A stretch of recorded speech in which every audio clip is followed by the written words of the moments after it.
Welcome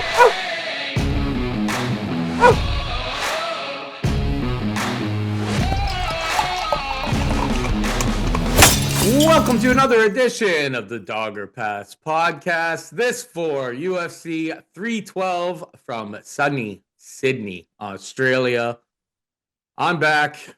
I'm back from Costa Rica. Kody, I roll back here. It's like minus 12. Cold, miserable. We're doing it all wrong here. We're doing it all wrong here in a lot of different ways. But no, thanks to Coolbet, obviously, for sending me down there. I didn't win money in the poker tournament. I tried. I lost my first entry, and I was like, no, homie's not going out like that. Went back in the next day. Was about 10 entries away from getting to the weekend. I played a lot better. I definitely played tight. There were a lot of sharp players there, and I, frankly, was pretty rusty in my poker game, but was definitely a lot happier with it. But as always, promo code DoggerPass when making a new account at coolbet.com. We'll get you a match. We'll get you a match up to $200. I should know this off the top of my head. On your first deposit, 3x rollover. Yes, up to $200 on your first deposit. I'm obviously getting back into the swing of things here. So yeah, it's a 3x rollover on that. So deposit 200, make $600 worth of bets of odds minus 200 or better. If you're tailing Kody's PRP, great, because you'll find legs that get you to that state. And it's frankly the easiest rollover. Great company. Was down there the whole week with the poker guys there. And they really rolled out the red carpet. It was absolutely awesome. You've never been to Costa Rica? I suggest you try. Whatever you thought about it in advance, I think you'd be very pleasantly surprised. Food was amazing. Sunny, nice, very friendly people that I met. Like every single Costa Rican was awesome.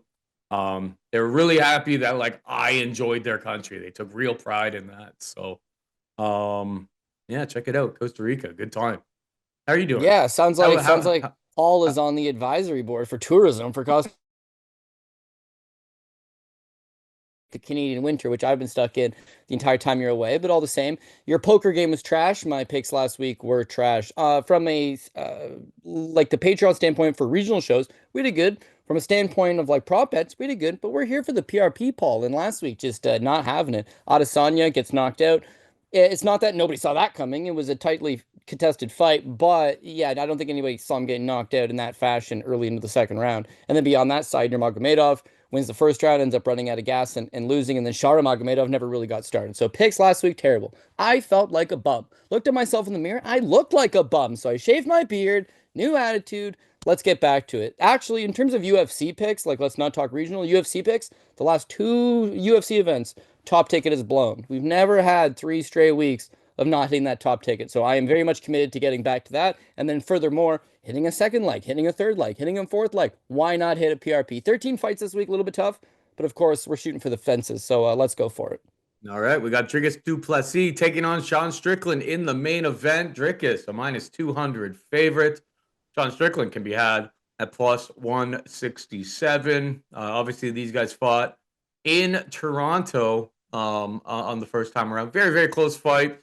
You know, if you ask a certain part of social media, you know, the Sean Strickland nut huggers or whatever you want to call them, they said it was a straight up robbery. I mean, you look at the stats, you watch the fight back, you look at everything. It's just a close fight. Dricus, you know, probably just edged these rounds out with some takedowns and control. I mean, strikes were 90 to 97 in terms of significant strikes. Dricus had 2 submission attempts.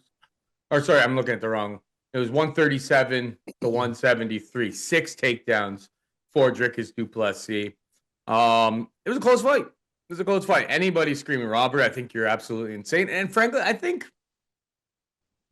with Strickland, a lot of the times it's like, well, a lot of his strikes, the jab, the like really like lazy front kicks, they're kind of like rangefinders and stuff. And I don't know if they score all that well. So it's like when the significant strikes are relatively close, if he's only winning the significant strikes by 15, 20%, I think a lot of people watching, myself included, you watch it and you're like, well, how much is that causing damage? And damage is the name of the game in mixed martial arts.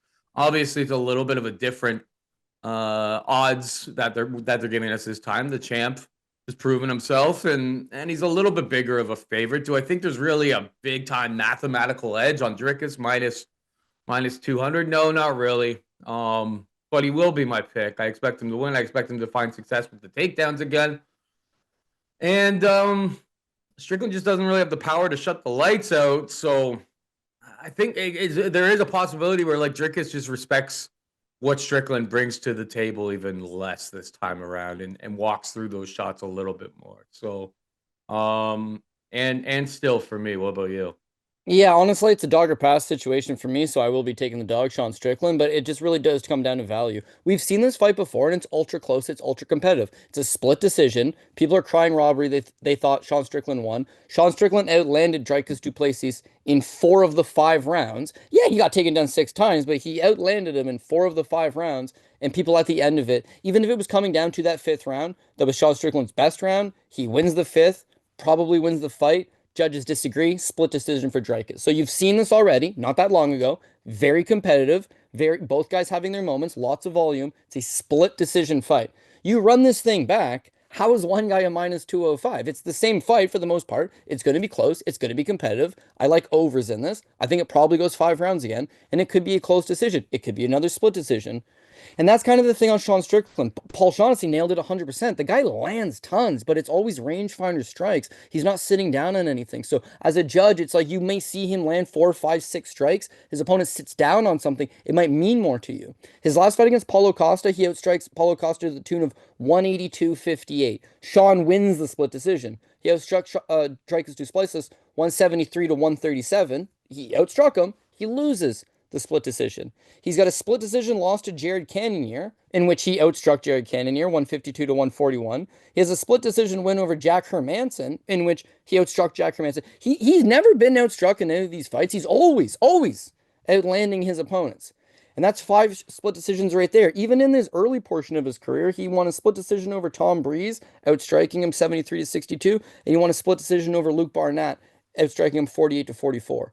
He's got 6 or 7 split decisions in his career. This is a Sean Strickland fight. In fact, how many fights do you watch? One guy lands 150 significant strikes by the numbers, and at the end of it, you're like, man, what a boring fight. That's Sean Strickland. He marches forward. He doesn't land a whole lot. He's not big on the KOs. He's got good cardio, good durability, solid pace, obviously. But a lot of these fights are going to be close split decisions.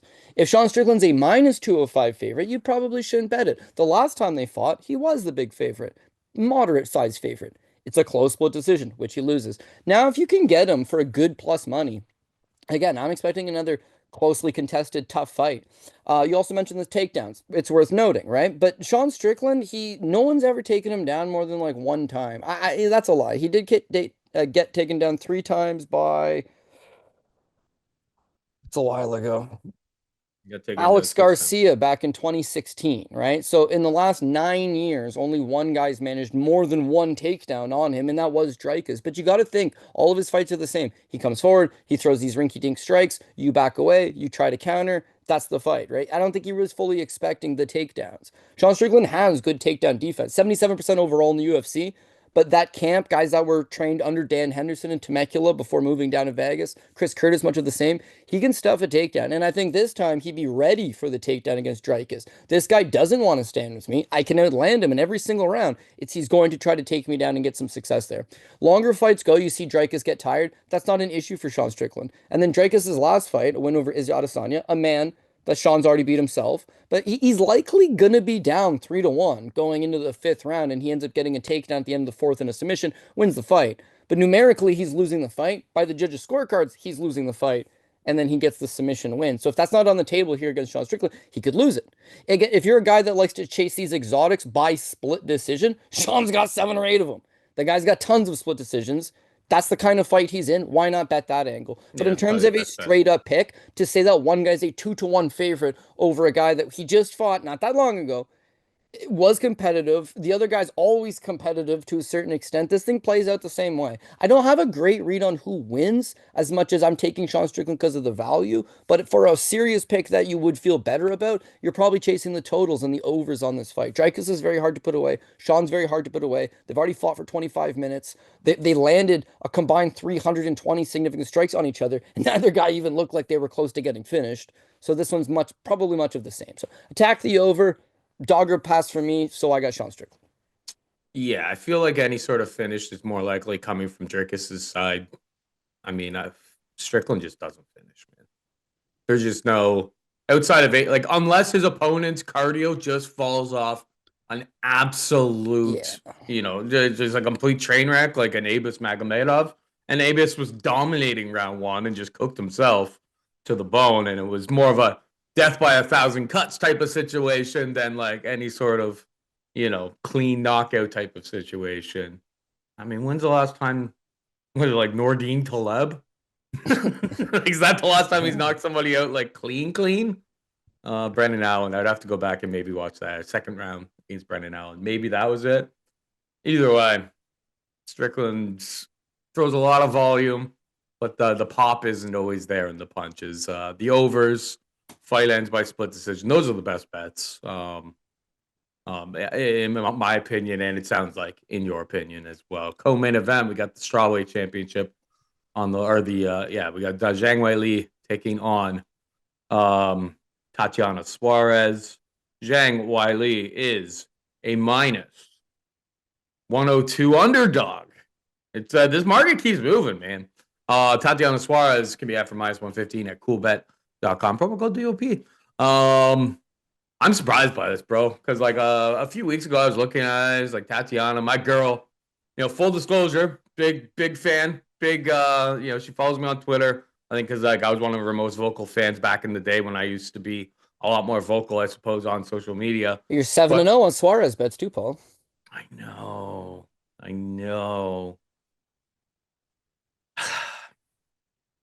think I'm gonna fade this time. I'm really surprised by this action coming in, to be perfectly honest, because I saw her at plus 145 a few weeks ago, and I was just like, all right, like if it's plus 150 on fight week, I'll probably hop on the train. Now I see her as high as like minus 127. Suarez is minus 127, plus 107 on Zhang Weili out on the market right now. Like the scene just keeps piling in, and okay, I suppose I understand some of it that Zhang Weili has been leaning on her wrestling in a lot of her matchups recently. 100%. Totally true. And she got taken down 3 times by Yan Xiaonan last time out there. Had a round there where it was pretty greasy, pretty gross, got knocked down. Taken down twice by Rose Namajunas before. The wrestling in this matchup, in theory and probably in practice, is not on the table at all. But I love Tatiana. I just never, with all of the injuries, everything that she's had, I think it really stalled a lot of her other skills from coming together. Like she will probably get takedowns early, and it's very possible she gets she gets those takedowns, finds a sub, and you won't find anybody happier than me. Well, as a betting man, I just don't think Tatiana doesn't have anything in the striking department to compete with what Zhang Weili can throw back there. So now that we have a dog in Zhang Weili, ever so slight, I think it's dog or pass, Kody, and it pains me to say it. Yeah, that's actually all fair stuff. I can see why the money's moving in Tatiana. People like wrestlers. Wrestlers usually win. She's got the wrestling credentials behind her. She probably does end up getting some takedowns. I like it. What I would advise though is if you're Zhang better, you're like you said, makes sense. Try to get some Zhang action. I think you live better. 100%. The first 2 rounds are going to be absolutely close and competitive. Suarez figures to get those takedowns within those first 2 rounds. You're going to get more plus money if Suarez, say, wins one of the 2, if not both of the 2. And then it's 3-4-5 where, champion status, champion mentality. One fighter we've seen go a hard five. We've seen her, dig deep when need be. Suarez, meanwhile, has got a lot of these quick finishes, or when the fight does go to decision, like Nina Nunez fight, it's a 3-round scenario. So you've not seen her in 4-5. And I wouldn't say exact situation, but similar-ish situation a few weeks back. Vili is the sitting champion. He's the sitting UFC champion, and he's plus money. Plus money champion. Same thing here. You have Zhang Weili. She's the bona fide Hall of Famer, sitting current champion, and it's looking like she's going to end up being plus money. And the same thing to Merab. Merab loses the first 2 rounds. It's the back class. It's 3-4-5. Even Zhang Weili's last fight, a couple sticky situational moments with Yan Xiaonan that where she ends up getting rocked and she ends up getting hurt, but she does persevere. But at the end of the day, man, I think her time's come. She's 35, which is only 1 year older than Tatiana Suarez. I get that. But she's been in a lot of wars, and I just feel like they're starting to add up on her. Honestly, when you look at Zhang Weili, just breaking it down, right? These are the wins. Yao Jianan last time out, in which she got taken down 3 times and got hella rocked standing. So I don't think people saw neither of those things happening. Yao Jianan was sorry, Zhang Weili was a -550 favorite over Yan. This was not supposed to be a competitive fight, and yet she almost choked her unconscious at the end of the first round. Let's get that out of the way. It could have been an easy first round submission, but when she didn't get it, all of a sudden Yan wakes up between rounds, rocks her bad in the second, is able to manage up 3 takedowns on her as a giant underdog. It's not a good sign. Prior to that, she beats Amanda Lemos. Amanda Lemos is 37 years old, 8-4 record in the UFC, non-contender. She beats Carlos Esparza. Carlos Esparza was in her late 30s, retired afterwards. Joanna Jacek fought her twice. Those are her 2 signature wins. Joanna's late 30s, retires a short time afterwards. The losses to Rose Namajunas. Rose Namajunas is now starting to get to that phase of her career where she's an older fighter. There's not been this next crop that's really popped up. I think Zhang looks a lot better than she actually is because she's been fighting older fighters nearing retirement. This is somebody that's going to go and be the biggest takedown threat that she's faced to this point. The girl took down Carlos Esparza 9 times to show you that Carlo was like the best wrestler of the division. The one time Suarez took on the best wrestler of the division, she absolutely thrashed her. She's also got a win over Alexa Grasso, who went on to win a title up a weight class. Like, this is all really good stuff, man. Now, you do make an excellent point. There's been a lot of injuries. There's been a lot of pullouts. She's had her knee reconstructed. She's now 34. The UFC tried to book her against Amanda Lemos and Verna Jandiroba. Her body's not holding up. So eventually they were like, listen, let's just take the opportunity. We have no title contenders for Zhang. Let's just slot her in there and just throw her in there. So in many ways, if you can get a sitting champion for plus money, then why not go for it? But man, I just love their style clash so much here that I do feel like Suarez probably gets out to a comfortable lead early, and then I'm just hoping to God that she doesn't, fall apart. Women's MMA, close fight. Not going to have it really high up on my list of plays this week, but I am actually going to go with Tatiana Suarez to get the job done. Could be a dog or pass. It's fluctuating back and forth. It's as even money It as you're ain't going to get. fluctuating, bro. It ain't fluctuating. There has just been heavy steam since January 24th on Suarez's side. It's just What did the line open at? all right. So immediately it went up to plus 210. So they opened it up at minus 130. It went to, but like immediately went to minus 210.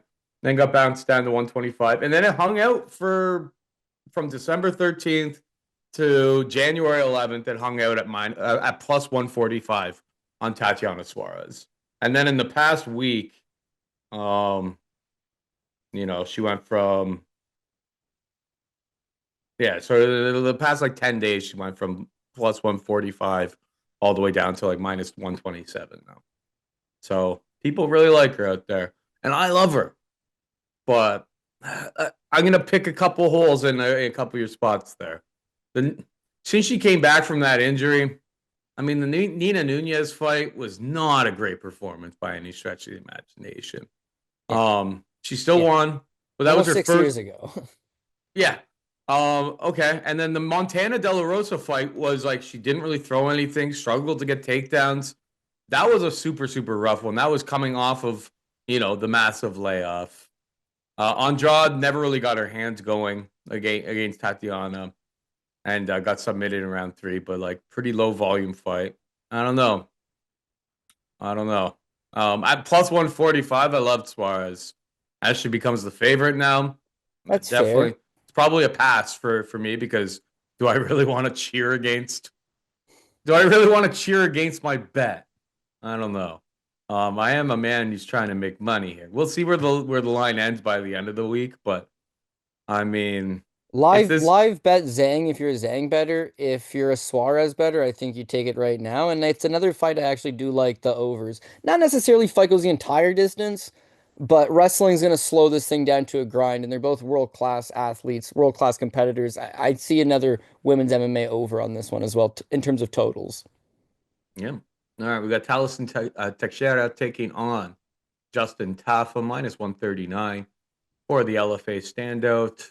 Teixeira, Tafa can be had for plus 120. Your thoughts? Yeah, listen, it's just a heavyweight banger. They've done a good job of that. Justin Tafa, strangely enough, the UFC books him all the time. He made his UFC debut against Jorgen De Castro on the main card of UFC 243, and then he fought his second fight in the UFC on the main card of UFC 247, Jones versus Reyes. They know what they're getting. They're getting a big old Samoan guy that's going to stand there and then throw bombs on a pay-per-view main card. The local fans love it. He's a bit of a local favorite, let's say, but he's just not good. His wins are Juan Adams cut, Harry Hunsucker cut, Parker Porter, shout out to Porter, looked good in his bare knuckle debut. But in terms of UFC and MMA, yeah, cut and likely retired. And then Austin Lane, who I kind of feel like is cut. Maybe he's not, but probably should be. The wins are just super low level, and they're all first round knockouts. He knocked out Lane in the first round, he knocked out Porter in the first round, Hunsucker in the first round, Juan Adams in the first round. That's the win condition. He's a heavy guy. He can throw down. His brother's a credible enough glory kickboxer as well. Kickboxing runs in the family. If you stand in front of him and he's wearing 4-ounce gloves, yeah, then maybe he can go out there and tag you. But there's just not a whole lot of depth to him. His last fight, he went to decision with Carl Williams. He looked awful. He gave up 7 takedowns, but at least it was something that he went 15 full minutes and didn't just completely curl over and die. But yeah, I think he's super limited. Teixeira, meanwhile, Paul mentioned on the LFA scene, he's a bomber as well, man.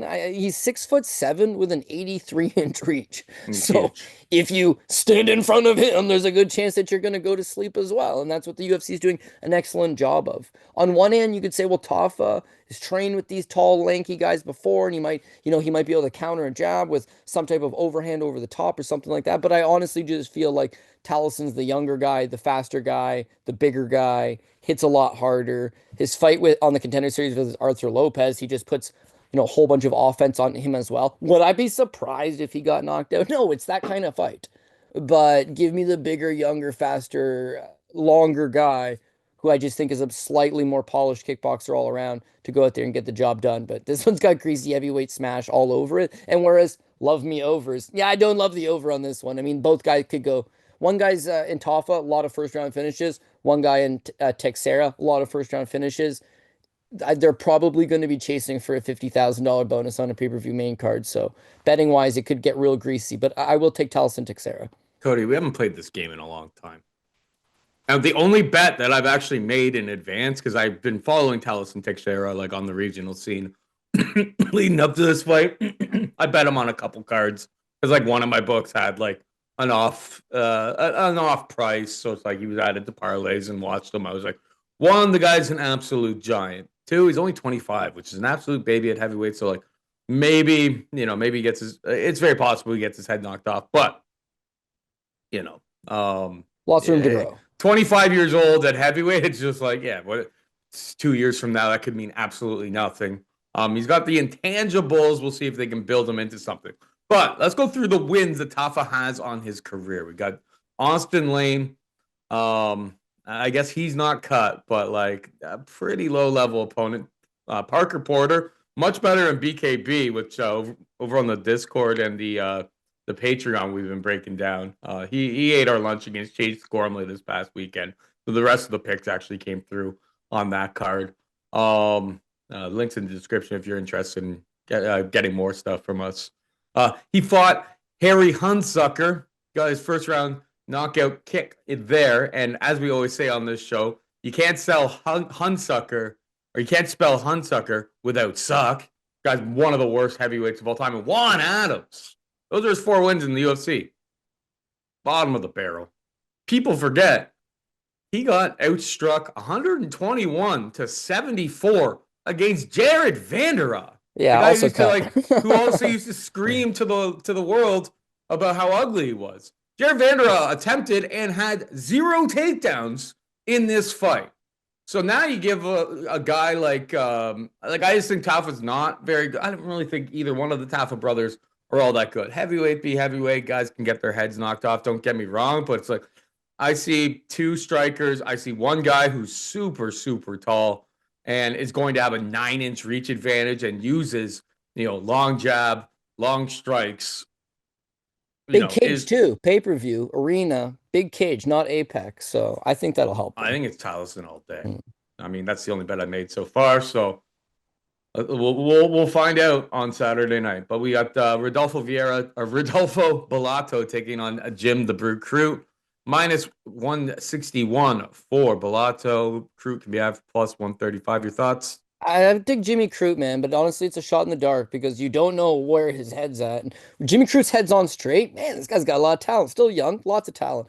When he's kind of 1 foot out the door, he retired after his last fight. He's taken some time off. Now they're back in his backyard. Or why not jump on a card? Like if he's not zoned in, yeah, maybe his time's passed him by. I will start off with Rodolfo Bellato and why you wouldn't want to bet him at 160 is that he's an offensive dynamo, but like defensively, he's seriously lacking. Like he's there to get hit. He's got a loss on the regional scene of Vitor Petrino, where it's 25-second knockout loss. Like they meet in the center, they throw down, Bellato crumples over. They decide to run back that fight on the Contender Series a few years later, and it is much of the same. Both guys score knockdowns. You see Bellato, he's very aggressive. He likes to fight within the pocket. It's just when he fights in the pocket, he's throwing hooks. And if you can beat him to the punch, he will crumple over. Now, he hurts Petrino in that rematch on the Contender Series. Petrino gets back up, returns fire. Bellato folds up in the second. They give him a UFC debut against Murtaza Talla. He ends up getting a knockout win there. And then they roll him versus Ior Peteria, where it's much of the same. He comes forward on Peteria and just eats a nasty counter shot. Absolutely rocks him. He hits the deck. He gets back up. He's like a minus 600 favorite over Peteria. This is not supposed to happen. I get it. It's MMA. And he ends up returning fire and winning the fight versus Ior. But you look at the fact that he's got 2 knockout losses, one in the first round, 25 seconds, one in the Contender Series second round. But the knockdown there, the knockdown against Peteria, yeah, he's a fun fighter. He's an entertaining fighter. But when you're betting a guy like that, his win condition, which is knock out his opponent, it's going to come back to bite him in the ass. He doesn't have the durability to fight like that. Certain guys can fight a Darren Elkins type, I'm going to take a shit kicking, but I'm going to give it back to you too, and you'll break before I do. Bellato doesn't got that kind of durability. Looking at Jimmy Crute, in my opinion, he was like a wonder prospect at some point. Keep in mind, he debuts in the UFC against Paul Craig, right? He fought in the Contender Series 2018. I believe it's their first ever season of Contender Series. He is 22 years old. 22 years old, and he gets a contract off them. He's trained by Sam Greco, who's a K1 level fighter from Australia, like standout guy from the region for a long time. He's got a BJJ brown belt at the time. He's got all these good intangibles. He's a young kid. He beats Paul Craig in his UFC debut. Not only does he beat Paul Craig, a guy that's got wins over Jamal Hill and Magomed Ankalaev, but he subs Paul Craig in his UFC debut with the third round Kimura. Now, it's a bad fight, man. Woof. Jimmy gasses, Paul Craig gasses. Paul Craig actually took Jimmy down a couple times, which Paul Craig takes nobody down. So it's not like it's this great performance, but it's a 22-year-old kid, super unpolished, with a BJJ brown belt, just subs Paul Craig. That's got to count for something. Next wins over Sam Alvey, right? A guy that's got 20 UFC fights. He knocks Sam Alvey out. In fact, he's one of the first guys to really break Sam Alvey's durability. So the kid can strike. He's got natural power. He's got an excellent ground game. His gas tank leaves something to be desired, but he's still so young. And then that's when shit starts going wrong. The Misha Cherkinov fight, he rocks Misha. He gets on top. He gets reversed. He gets caught in a Peruvian necktie. His fight with Anthony Smith, the leg kicks, he blows his leg out. Then he takes some time off. Fights Jamal Hill, knocked out in 48 seconds. Fights Alonzo Menefield, down 2 rounds, gets a 10-8. Fights Alonzo Menefield again, gets submitted in the second round, and then just flat out retires. That's a stretch of 3 straight losses and a draw. Lots of damage taken. When he decides, I'm done. I'm retiring from MMA, he's 27 years old. So I kind of feel for him. He had lots of skill and lots of potential, but the UFC kind of threw him to mid-level competition, to upper mid-level competition. Smith's a former title challenger. Jamal Hill's a former title challenger. This kid didn't exactly get an easy route at 205. It hurt his confidence. And being a fighter has to be a confidence driven thing. If you're pessimistic about the situation, you're going to get beat up, then you're not taking the fight.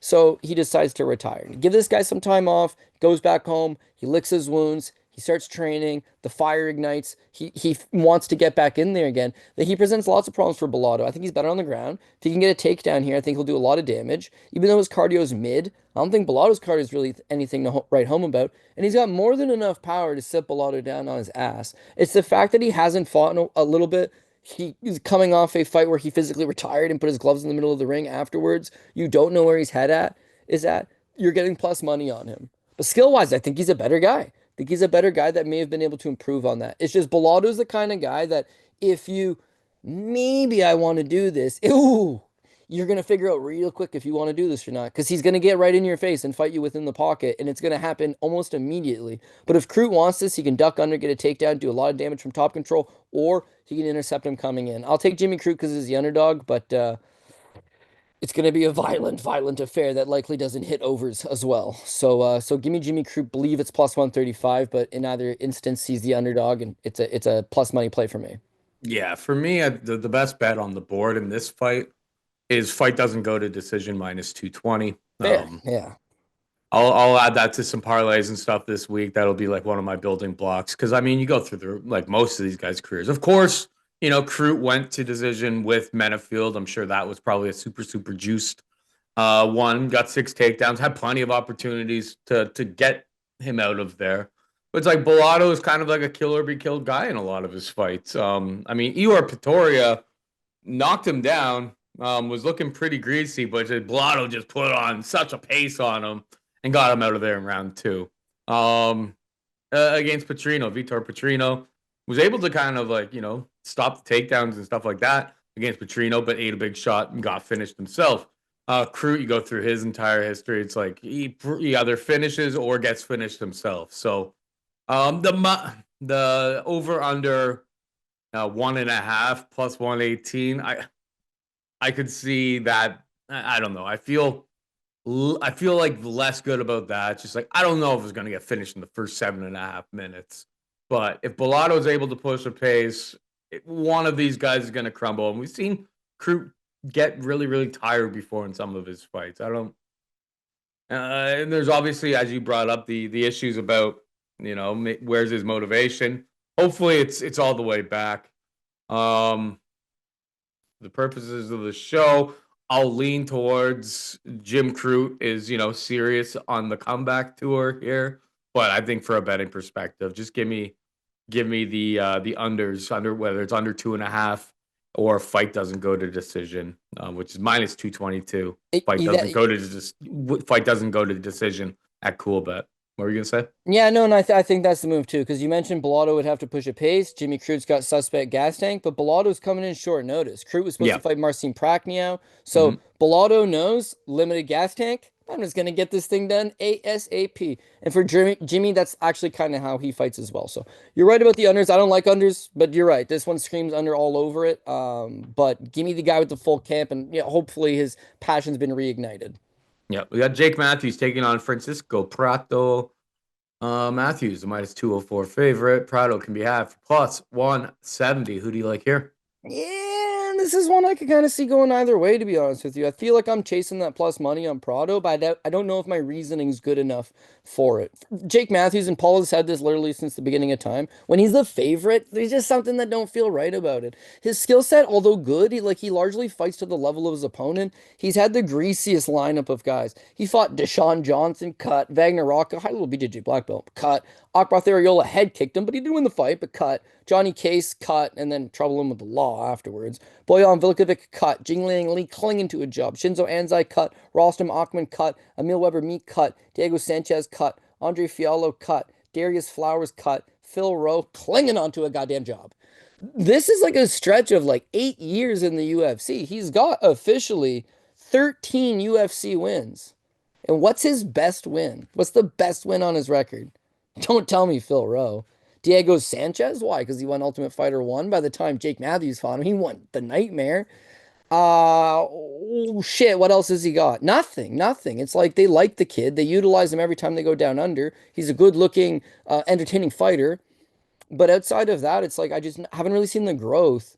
And I'm not saying I'm not a pundit of like you have to leave your gym, you have to go other places, but sometimes it's good to get another look somewhere else. His dad's largely always been his head coach. His dad's largely always been the guy that, has been in his corner, is gone to that next level, let's say. He's been with the UFC for a long time. He's got 12 plus wins in the UFC against no notable names for the most part, guys that have largely been released. But I just feel like his skill never hit that next level. Good potential, good prospect, but never really came into his own. Primarily wants to grapple. That's always been his game plan. BJJ black belt, strong physical guy. If he can get you down, maybe he's going to look for that submission. Standing, it's not like he's got bad stand up. He's got a decent right hand. His father actually comes from a kickboxing background. You know that's been instilled in him. But his head tends to be upright, and he doesn't wear damage all that well. If you look at his fight with Matthew Semmelsberger, Semmelsberger took him down 3 times, but scored 3 knockdowns. Every time Matthews would get up, he'd come forward. Semmelsberger would touch him. He'd fall back down again. It's not, you're fighting a low mid tier guy that is outside of the top 25 within the division, clinging on to a UFC roster spot, and he takes you down 3 times, knocks you down 3 times, beats you cleanly. It's a bad look. His very next fight's Darius Flowers. Darius Flowers is 1-10 as a pro boxer. Okay, he represents the very, very low end of UFC mixed martial artists. He fights Michael Johnson. Michael Johnson looks like Jordan Burroughs out there against him, takes him down at will and dominates him. And yet Jake Matthews gets no takedowns. He got taken down by Flowers. Now, yes, he ends up on his back, and yes, he gets the rear naked choke, but it's not enough. As you're supposed to move up the ladder, you're going to run into these tougher style clashes. It's that the UFC, they like him, they see that marketability, but they've just largely done him a disservice by matching him up against these lower end guys. I don't think he jumps into that top 15. I don't think he takes that next level. Francisco Prado, this is the one issue I do kind of foresee in this fight for him, is that he's moving up a weight class. So his last fight with Daniel Zellhuber is at 155. This fight's at 170. All of his other fights in his career have largely been at 155. Mm-hmm. And He when you doesn't look seem at very it, big. He doesn't seem very no. big at 155 either. So he's going to be considerably outsized here, you'd think. But Jake Matthews used to fight at 155. He just couldn't make it anymore. Yes, yes. But they originally bring in Prado at 155. They sent him down to Perth, Australia. He fights local fan favorite Jamie Malarkey. It's his UFC debut, and Malarkey puts a clinic on him with the wrestling. He took him down 3 times on, I think it's on 4 attempts. 3 times on 4 attempts, and he got almost 5 minutes of top control on Prado. That's what won him the fight. Against Otman Azetar, Otman can't wrestle, right? He's a one-dimensional banger. So Prado, who's Argentinian and has got one hell of a chin on him, man. This kid's cardio is pretty decent. His durability is very good. He's looking to walk you down and murder you. If you can take him down, yeah, not so bad. If you stand in front of him, that's when it's going to be problems. Now, the Daniel Zellhuber fight, Zellhuber outstrikes him 120-90, but Prado really shows the grit off in that fight. Like, he's constantly coming forward. He's constantly swinging for the fences. If you've got durability issues, he's a bad matchup. If you've got confidence issues, he's a bad matchup. If you've got a style predicated on finishing this guy as quick as possible and standing with him, then you're going to have some serious problems. When I look at Jake Matthews, although there's an easy path to victory here, which is do what Malarkey did. You're bigger than Malarkey. You have better grappling than Malarkey. Why not take him down? Well, if you're not taking down Darius Flowers and you're getting out wrestled by Matthew Semmelsberger, then maybe your wrestling's just not that good. And if he does not take down Prado, I don't really care that Prado's up a weight class. If he does not take him down, he's going to get dog walked. Now, I get it's his backyard, it's his people. He's going to have the fans behind him. The judges are going to be the same bum ass judges that come at every UFC event. They're not going to be local guys. It's going to be your Saul D'Amato and Mike Bell and just like the trashiest judges are all, it's always the same crap. And if they're favoring that forward motion from Prado, the bigger strikes from Prado, the more damaging blows from Prado, if Semmelsberger can sit you down 3 times, Prado is going to bang you out. If you take him down, that's the path of victory. But can I trust Jake Matthews to do that? I'm not 100% sure. The moving up a weight class has got me bugged because it might actually like not be good for him whatsoever. But he's only 22, right? This kid's just And it's been a year almost since the Zellhuber fight. He's 22. It's been a year since the Zellhuber fight, as Paul mentioned. So year off, a little bit older, moves up a weight class, and then the cool thing is, I just want to get it. He wins in his second fight against Otman Azetar. He knocked him out. He got a performance bonus, 50 grand. His last fight against Daniel Zellhuber, one fight of the night, he got another 50 grand. Kid's 22. He leaves Argentina and he went full time to American Top Team. So he's been an American Top Team for like the last 6 months or something. Put in some really good work. Done his full camp there for this one.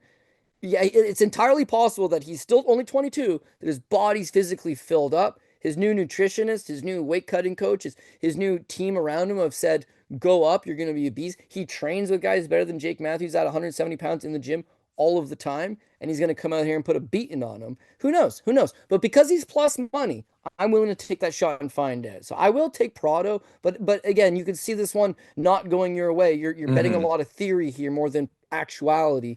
But God, if he filled himself out, added some new wrinkles to his game, this guy, he's gonna fight for my dollar. He'll give me the best of his abilities. It's whether or not he can keep this fight standing long enough to make best use of his own proper skills. Yeah, spending time in the American Top Team. Hopefully, all he's been doing is sprawl training. Because I will tell you, I'm looking at his Instagram right now, Kody, and the guy doesn't skip ab day. I'll tell you that He's much. jacked. He looks filled out. He looks jacked. Like the guy's he's been putting in work. A year of like if he's been planning this move to 170 pounds for a full year at that age, he could be, we always say, especially going from like 155 to 170, there's 15 pounds there. It's a big percentage of your body weight. It's one of the hardest moves in MMA for a reason because it's the first weight class that you're moving up, 15 pounds. As opposed to all the other lower weight classes. So in terms of body percentage, it is the biggest one. But I don't know if his Instagram photos are telling me anything. If this guy comes in at a clean, 171 or whatever, he looks more than filled out enough. He's giving up a couple inches of reach. The biggest question is going to be the takedowns, but you brought up a good point of the Darius Flowers fight. It's just like that was the path to victory against Darius Flowers. You could have made that fight a lot easier on yourself, getting takedowns in that matchup. If Matthews isn't able to lean on that wrestling early, I agree with you. I think Prado absolutely dog walks him. Guy's an absolute warrior in there. He just needs some sprawl training. Hopefully that's what he's been doing for the last year. And a plus 170 dogger pass for me as well. We got Gabriel Santos taking on Jack Jenkins, minus 233 for Santos. Jenkins can be had for plus 195. Who do you got? Yeah, well, sprawl training would be the name of the game for this one. Like, I think Jack Jenkins could win the fight, assuming he can keep his fight standing, but I'm not entirely sure he keeps the fight standing. Gabriel Santos, when he debuted in the UFC, it's a short notice opportunity and a very, very bad matchup against Lerone Murphy, who's done some excellent stuff within the division. And man, this kid looked all right. He scored 5 takedowns, beautiful little double leg. His striking's not great. I mean, he moves like an athletic enough fighter. I'm sure that's something he can add to his game. He's still young, but it's his timing on just allowing you to come forward and then finding that entry, shooting. Likes the double leg, will use the single leg if need be. Once he gets on top, he just waits for you to try to get up. He baits you, gives you some space, and then looks to take the back. Against Lerone, it was working. He did take the back. He threw up an armbar, threw up a triangle armbar, but Lerone's able to avoid it, keep the fight standing for the most part. When he does get taken down, get back up, and then just land the more damaging blows. One hell of a good UFC debut in defeat. So I like this kid. So I actually bet him against David Onama his next fight out. First round, he comes out, he's got these takedowns. Okay, good, looks for the back. Then he starts running on fumes like quick. Like the cardio on short notice against Lerone Murphy didn't look bad. Given a full camp, he looked absolutely gassed against David Onama. In the second round, Onama's actually looking pretty tired himself. They're both tired. And then Onama just starts putting hands on him. Beautiful left hook, beautiful right hand, draws him into the clinch, uppercut right at the middle, and then just completely knocks him out. But he flat gassed in that fight, and his striking looked extremely stiff. So they book him against Yitsa, this Chinese fighter. He's a big favorite over Yitsa. He gets the takedowns, he beats him up. Cardio checked out, but he didn't really get pushed. And Yitsa just couldn't stuff a takedown whatsoever. Santos does look like he's a decent enough fighter. He's got some skills, but I don't love like his heart. I don't love his cardio. I don't love his ability to push deep if need be. I don't think his durability is great. His striking's really not that good. It's getting better. It's getting better. It looked better against Yitsa, who he dropped in the first round with a front kick up the middle. But if he tries to, claim he's a striker and he goes out and he fights as a striker, he'll lose his fight. He needs to go throw a jab, throw a front kick up the middle, bait him, shoot the takedown. If he can do that, he can beat Jack Jenkins. Jenkins, no knock on him. I do actually like the guy. But he got taken down by Don Shanis. He got taken down by Jamal Emmers. He got down by Chepe Mariscal. He got taken down twice by Herbert Burns. I'll give you a pass on Jamal Emmers because he wrestled in college and Chepe Mariscal because he's a judo black belt. But Don Shanis and Herbert Burns taking you down is not exactly the best look. In the Herbert Burns case, it's both double legs, both times. Same takedown that Gabriel Santos prefers. And both times there's no resistance on it. The first round, Herbert Burns, who's an idiot, just sits there, gets his ass kicked for 4 minutes, and then with like a little over a minute left in the first round, shoots his first real takedown, double leg, gets it. As soon as he gets it, Jenkins is just flat on his back. There's only like a minute 15 left, so it doesn't matter. Second round, Herbert shoots the takedown right off the get-go, but he gets it like right away. There's no resistance. He goes 2 for 2 on takedowns. But then he gasses out because he's a bum. Jenkins gets back up, Jenkins kicks his ass. That's expected to happen. Given Gabriel Santos, he's 10 years younger than Herbert Burns. Like, I think he probably has an easier time getting the takedowns. Once he gets on top, he should have a little more, you know, not more success than Herbert on top, but just control Jack Jenkins. He sits flat on his back. He doesn't have some great get up game. If you can do that for 2 of the rounds, you'll have to run away in the third, but maybe make it happen. Jenkins is definitely the better striker. Gabriel Santos is a better wrestler and a grappler. We've seen Gabriel Santos' cardio looked okay. We've seen his cardio look really bad. We've seen Jenkins look pretty good. We've seen Jenkins look real bad. He squeaked by Jamal Emmers in a split decision that he could have lost. And then against Chepe, I thought he won the first round, but then he broke his arm in the second. So they're both not trustworthy guys. I want to chase dog money on Jack Jenkins because they're both not trustworthy guys. But really, I'm not just chasing plus money here. I'm looking for who I think wins more often than not. Grappling should win more often than not. Gabriel Santos has that advantage, has that edge. I am going to side with him. We went against Jake Matthews. I can chase plus money there.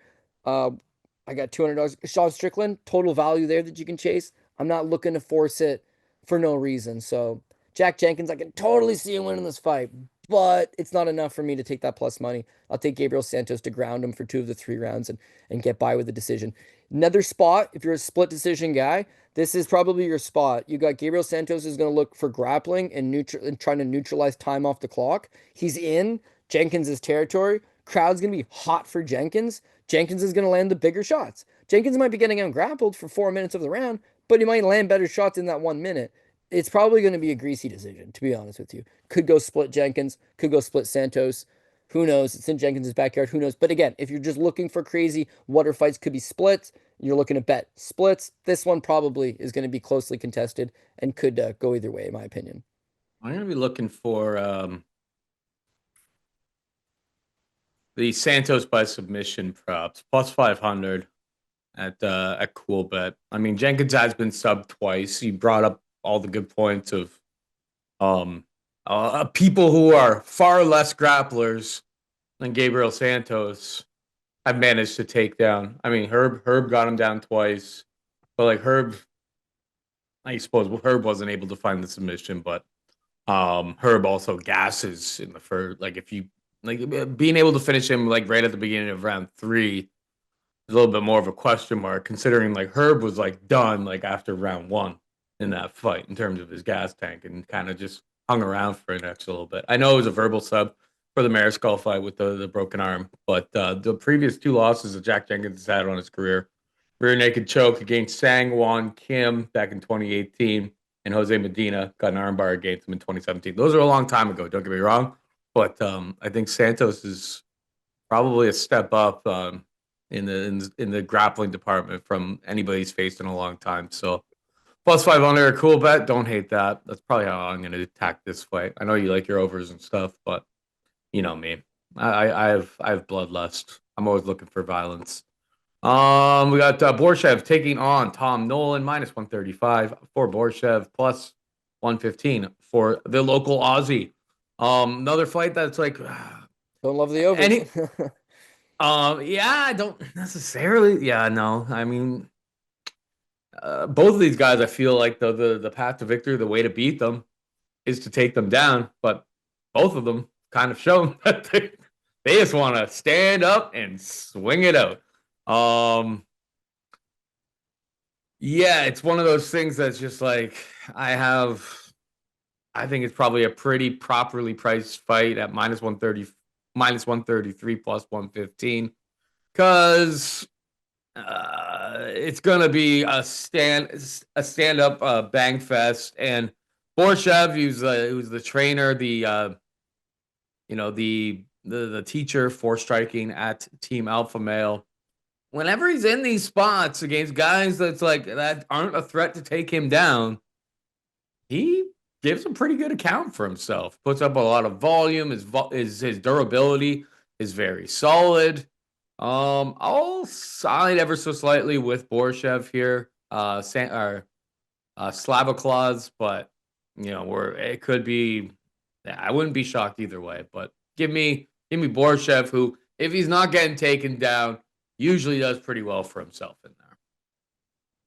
I completely agree, man. This is a car crash fight. Both guys are going to go out the front of the windshield. It's that who can take a little more damage. And I do feel like that Slavoclaws, Vyacheslav Borshchev.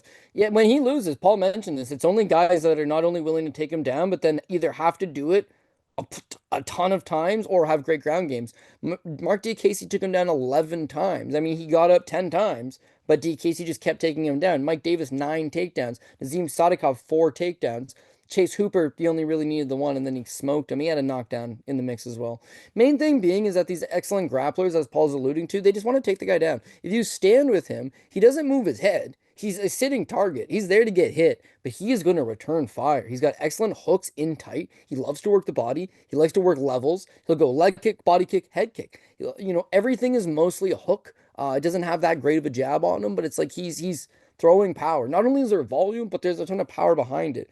He lost that Nazim Sadikov fight, but he landed 143 significant strikes to 91. It's just, the takedowns and the knockdown. I get it. Hooper absolutely annihilates him. He's got a good ground game. If you can just stand up, straight up, stand up guy, I think that's where you'll see the best account of him. Now, that's what he got his last time against James Lontop. I bet James Lontop, excellent cardio on Lontop. Peruvian kid, great cardio, great durability. I think that striker versus striker, he'll be able to take it. But again, it's like Borshchev's high level. He is the Team Alpha Male head coach, head striking coach. Guy's got just excellent versatility with his striking arsenal, and he's going to be a problem. You need to make some takedowns, or this guy's going to give you hell. Now, flip side to that, Tom Nolan. Tom Nolan very much is just an offensive dynamo. Is I think he's got some durability issues. So as an amateur, he's 6-1. The one loss though, he got knocked out in the 3rd round. Then he comes to the UFC, he beats Bogdan Grad on the Contender Series. Damn, that aged pretty good. Looks But the pretty good now, second yeah. fight against Nicholas Moda, it's like, for the record, Tom Nolan was a minus 350 favorite in his official UFC debut against Nicholas Moda, who's on a 2-fight losing streak. Nolan's supposed to win. Nolan comes in, and it's like a short left hook, just absolutely floors him. So this is officially the second time he's been knocked out, but knocked out his UFC debut as a sizable favorite. Then he runs into Victor Martinez. Now, Nolan is a minus 500 favorite. People don't give a shit that he just got knocked out in a minute by Nicholas Moda as a big favorite. They back him again. Victor Martinez also drops him in the 1st round. I don't think he looked great in that fight. He ends up knocking out Martinez with a knee up the middle to get the win, but that's who he is. He's a glass cannon. He can pump out some serious offense. If he hits you, it's going to be a problem. He's a pretty big guy for the weight class. If you can return fire, Moda drops him. Victor Martinez drops him. He's got that amateur loss by knockout. That's in the back of my mind. Now, the UFC, they see something out of him. Maybe they think they can market this kid. He's only 24. He's 6'3" at 155 pounds. It's unheard of. There's something there that they like. But maybe these weight cuts to 155 is hurting him. I just don't think he's got great durability. My point being, though, is Nicholas Moda, he was a minus 350 favorite. Victor Martinez, who he won, despite getting knocked down, he's a minus 500 favorite. And then they book him against Alex Reyes. Dom Reyes is lesser talented, in fact, no talent brother, and he's a minus 1100 favorite over Reyes, and it goes to decision. And yeah, we all bet him, but it wasn't that easy of a decision. It was a real fight. Reyes gave him a real fight. He's an 11-1 favorite. Every fight he's had in the UFC, they've booked him as a giant favorite. He's an offensive dynamo, completely agree. The win over Bogdan Grad, yeah, that looks good, but Bogdan Grad fights at 145. And is like 5'6". This guy's 6'3". He's way bigger. Sure, he beat Grad. Take that away. You got a guy that might be able to go out there and knock out most guys in the division. It does look like he's got some legitimate firepower. The flip side to that is that if you can hit him, I just don't think he's got great durability. So betting him as a betting favorite, I would never be super confident in. as he's already shown. And then, all action guy, but it's going to be hard to get a great read on it. Now, anyways, he's way bigger than Borshchev. He's going to have way longer of a reach on Borshchev. It is a big cage. There's going to be some variables, but no man has ever got into a 15-minute kickboxing battle with Vyacheslav Borshchev and not gotten a few licks in return. So, yeah, I just feel like Borshchev eventually finds his way to the inside. Being 6'3", you're going to have this long jab. And initially, it'll pose problems. Maybe the first round, Borshchev's losing. But at some point, he's going to be able to either counter off of the jab and start finding his mark, or he'll get to the inside and he's going to work the body. Being that tall, you have the reach, but there's so much body open there. And making 155 pounds at 6'3", you're not compact, you're like thin. So Borshchev loves to go to the body. Once he starts to do that, he'll slow down Nolan and also cause the hands to drop. Once he's tired and his hands are dropped, Borshchev nukes him upstairs. So I got Slava Claus to delay a late Christmas present, but it's gonna be a violent fight either way, Paul. So there's not like you can't be so confident on it because it's just gonna be who's tougher on that given night, and both guys are probably gonna take a beating. But I feel like Borshchev's more equipped to take the beating, give it back, and eventually get his hand raised. Yeah, that this fight doesn't, it doesn't seem all that much different from, when Borshchev ate the legend of Mahashat. Not so much a legend anymore. But remember when That's a he banger. Mahashat in my apple pie, 3 knockdowns, 85 significant strikes, finished him in the second round. Like that's what happens in fights where the threat of the takedown isn't there. Long Top hung in there, super super durable, very very close split decision against Borshchev, but I think Long Top kind of has shown that like durability super super on point, and he's just got that dog in him. I don't know if Tom Nolan has that same durability or ability to take punishment. We'll find out. Just looking at the props right now, I'm curious. I'm sure it's probably not that much better. I'm curious to like what the best price out there on Borshchev by KO is. Yeah, Paul, it's let's plus 120, so it's like yeah, you're getting a little bit better. But we've seen crazier things happen than fights like this going the full distance, going to decision. I mean, what Nolan went deep Alex Reyes. He with went deep Alex with Nolan. Reyes Yeah. last time. Went to a unanimous decision. Nobody like that under was like juiced to the max. So when it's that little of a difference, maybe it turns into a long top type of situation. Yeah, give me Borshchev, better striker, more well refined striker. And it's like if Nolan can't take him down, then I expect it to be pretty competitive in a fight that leans towards Borshchev's skill set. Oh, Kody. Oh. Oh, you're Oh. probably having, that dog meme where there's like a cake and he's have flashbacks to like Vietnam. When I bring up Wang Kong, what's the first thought that comes to your mind? Gabriela Fernandez, absolutely just doo-dooed in the apple pie. So then now when she's like minus 435 favorite against Bruna Brazil, I understand Bruno Brazil hasn't really taken anybody down. But does Wang Kong have a bit of a durability issue here, Kody? That is the big question. That is the big question that everyone is asking. It will not be me getting overinvested in Wang Kong, who has seemingly most of her, her ability to win fights come in the striking department. Nobody was really calling that knockout last time out. I know Bruno Brazil it's good by the UFC setting up this type of stylistic matchup, but is it something I want to put my hard-earned dollars behind?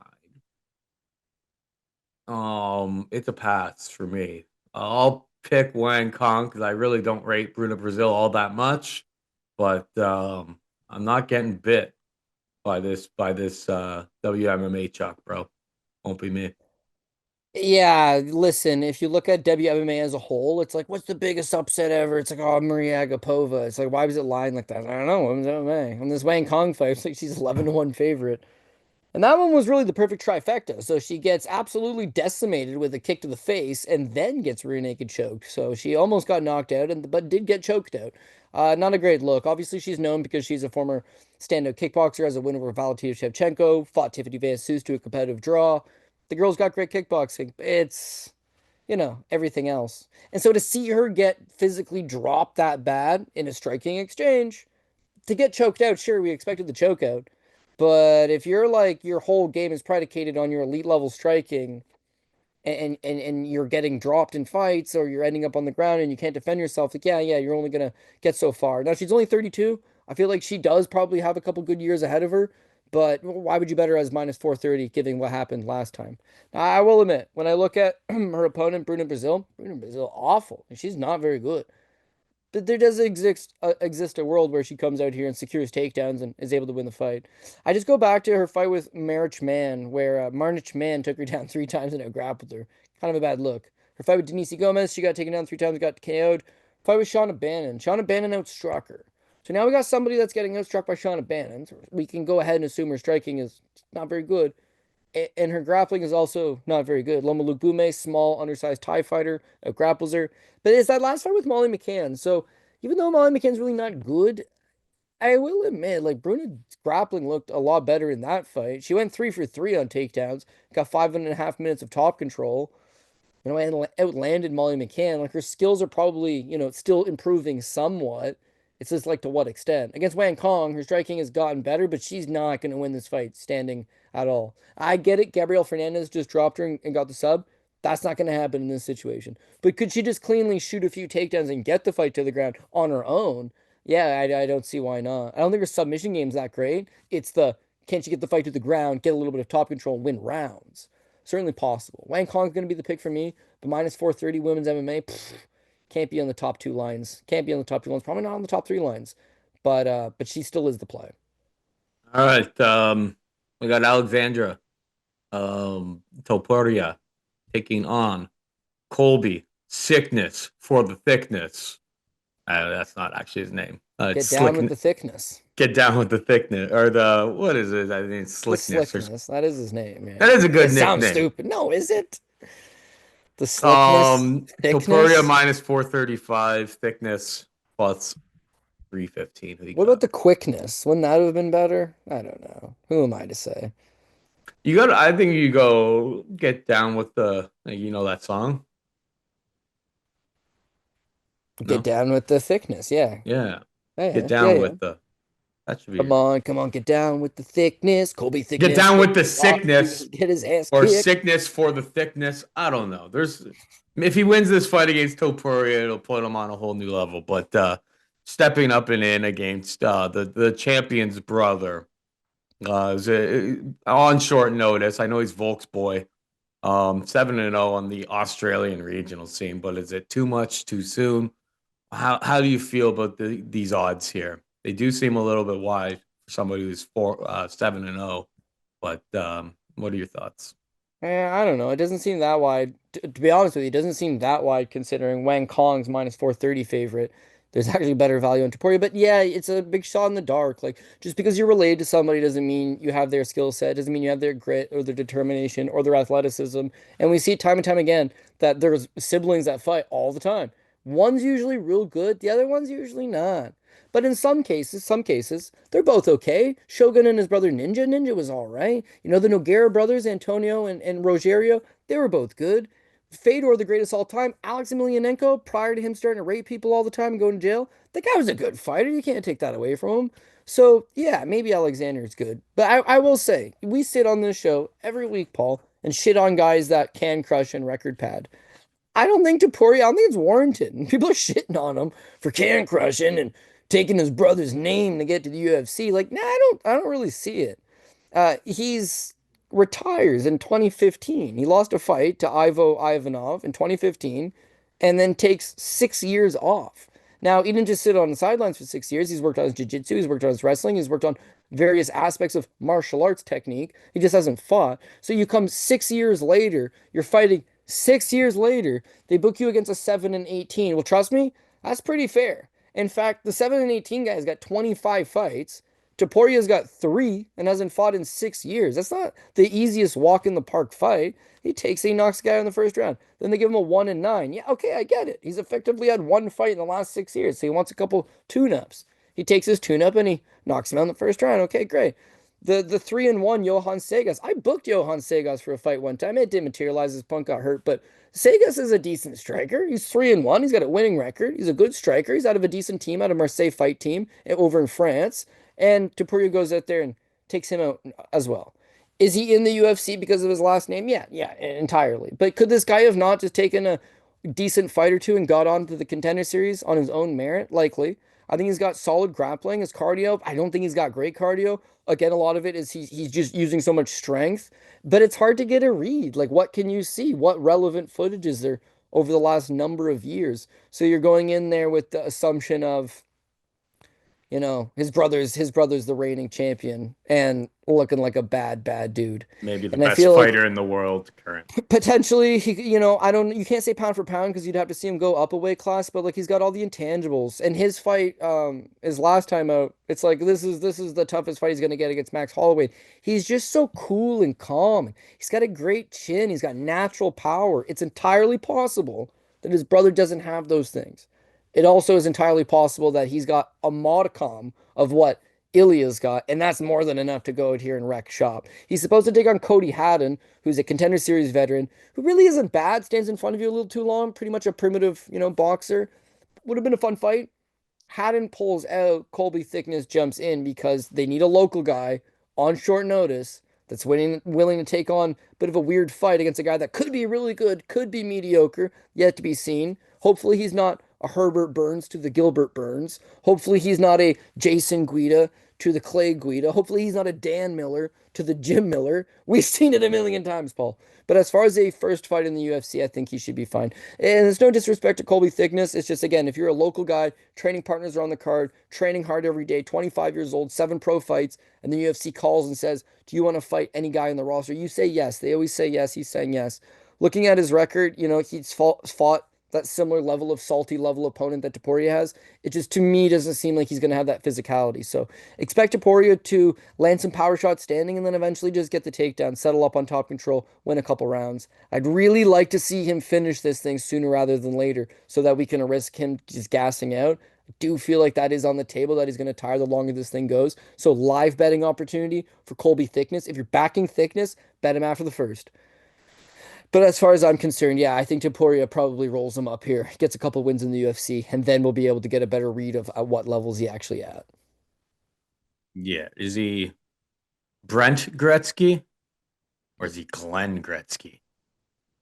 Or is he Or Wayne? is he His brother's Keith? Wayne, so His he's brother's not, right? Wayne. If he's not Wayne, he's in trouble. Keith and Brent were both like drafted to the NHL. Glenn Gretzky, I didn't even know this guy existed, to be perfectly honest. But he's a brand manager for Wayne Gretzky Estates Winery.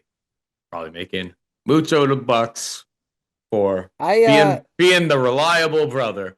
I don't know, man. I went to school minus with a kid, 435. I gotta know. So it's probably just a fight I'm avoiding altogether. I Attack it from a live perspective. I went to high school, right? Same class, same year, right? This guy, his name is Andy Bathgate, right? And he played hockey, sure, but Andy Bathgate, known as like Anthony Bathgate Jr.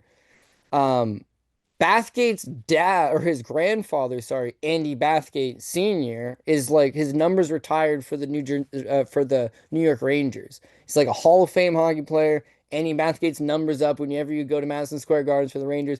Retired number. Guy's a legend over there, right? His kid, mediocre hockey player. Not bad, but like he could play in Europe maybe, but like not play in the NHL. But simply because he had the exact same name, Andy Bathgate Jr., and they knew of his grandfather. Everybody knows of his grandfather. He's a big deal in the hockey world. Simply because they had the same name. Pittsburgh Penguins drafted him like the third or fourth round. Never panned out. I don't even think he played in the AHL. Did play a few years in Europe and then shoulder injury sideline. That was it. But at no point did the scout be like, that's the guy. It was very much his grandfather's a Hall of Famer, jersey retired by the Rangers. I think Adam Graves had the same number, number 9, so that both of them are retired. But in any event, it's like you can sometimes you get to a spot you probably shouldn't be there because of the last name. It's big shoes to fill, right? My only slight issue with him being that he's now what? He's 29, right? So he's Ilya's older brother, correct? How old's Mhm. Ilya? Ilya's probably like 26. That would be my guess. Nah, I gotta be older than that. But I think he's younger than 29. So this is his older brother who took a layoff. He fought 3 times in 2015 and then didn't fight again. In 2015, he would have been 19 years old. So you fight 3 times as a 19-year-old and then you vanish, come back to the scene as a mid 20-year-old and you're taking this run now. Nah, so Ah, Ilya's 28. Ilya's 28. So the guy's yeah, his so Alexander's 1 year older. Your younger brother has already gone achieved all this massive success, beaten all the best guys in the division, cemented himself likely as a Hall of Famer even if he never wins another fight.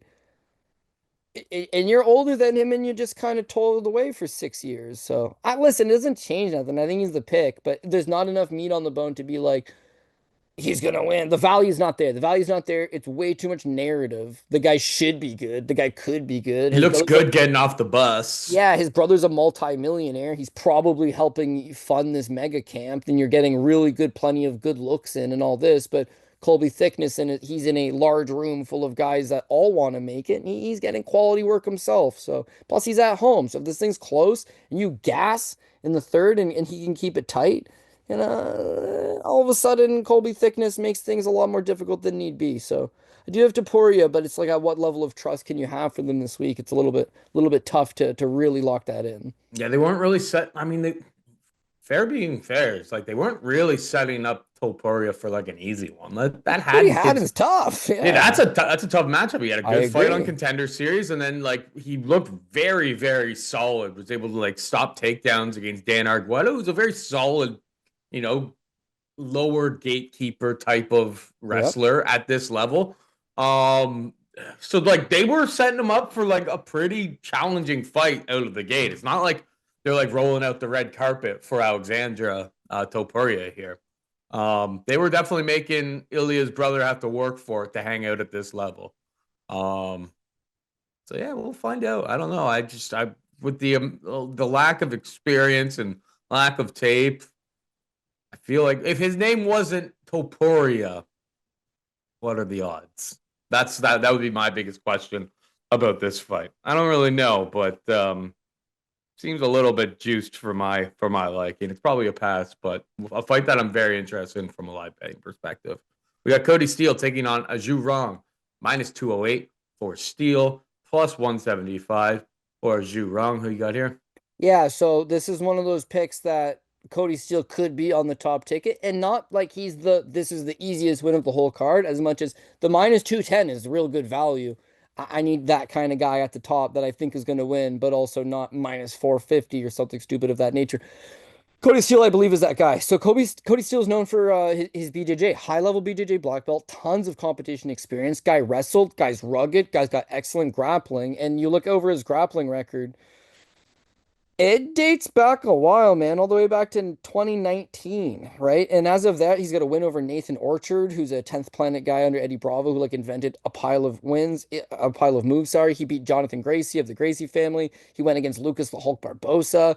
He's got wins over Andy Varela. He went against Mason Fowler, Wagner Rocca, BJJ Black Belt world champion, Dante Leon, like pound for pound, one of the best BJJ guys in the world. He's got one over Brian Neuro. He grappled Tyru Tolo, Phil Rowe he beat. Because, if you're good at jiu-jitsu, you should be beating Phil Rowe, and he does, right? It's all good stuff. What I'm getting at is that he's rolled a lot of high-level BJJ black belts. But at some point, you got to realize I'm not the best in the world, and there's no real money in jiu-jitsu. There is if you're Gordon Ryan or one of the Rutolo brothers or one of these 27-time BJJ world champions. But like anything short of that, there's no real money in BJJ. So eventually he decides, I'm going to jump over to MMA. Now, what he brings over to MMA is that grit, that tenacity. He is a wrestler and he has excellent grappling.